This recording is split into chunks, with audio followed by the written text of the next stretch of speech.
as we have these children and we see them grow.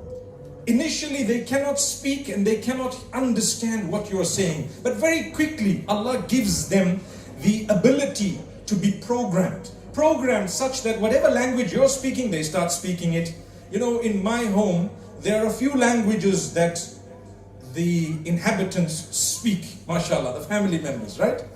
So if there is a single person in the home who only speaks in a specific language to that child, the child will pick up that language in its entirety.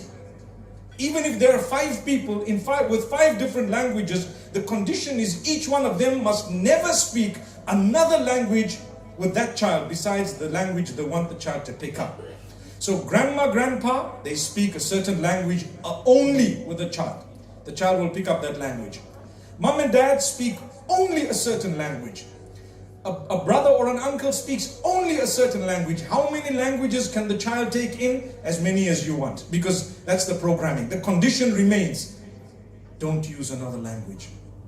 Back in Africa, we have maids and house helpers who speak different languages.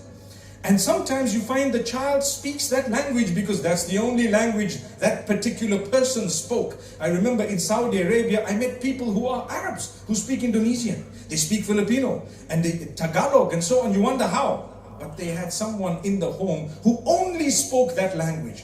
It's amazing how they absorb.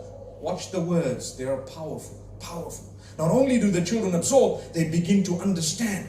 When you use abusive language, they will abuse from an early age. When you use hurtful words, they will use those words from an early age.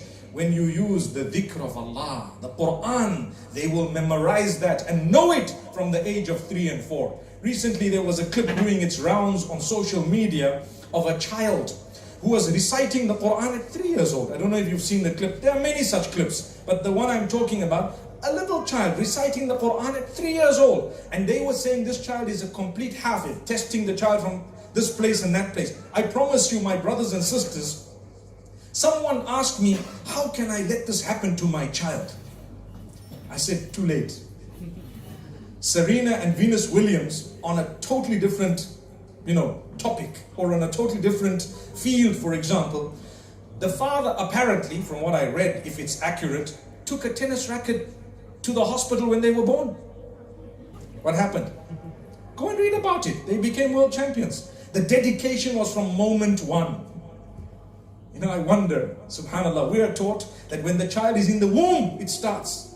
What did the mother listen to? What were you doing? If you don't ever listen to the Quran, you don't read the Quran, you're only into Bollywood and everything else and all sorts of woods that happen nowadays. You know what? The child will know those songs better than anything else. And you're wondering, how come this child is actually, I've seen little children, other clips, the world, mashallah, has become a global village. You've seen these little kids with all these dance moves. Not to say that I intentionally watched it, by the way, but people send it and you happen to see, wow, and a small child. We call it bopping and jiving. I don't know what you call it. But the child is literally making these moves like you can't believe, subhanAllah. Do you know why? They invested in it. That's why. They invested in it heavily. The child has watched it, seen it, been there, gone to those classes with mom or dad or both or whoever else, and that was what was ingrained. So watch out. Allah gives you as a parent control over your child to a greater degree initially, and then slowly takes it away such that the decision of marriage is no longer yours, it's the child's alone. Did you hear that?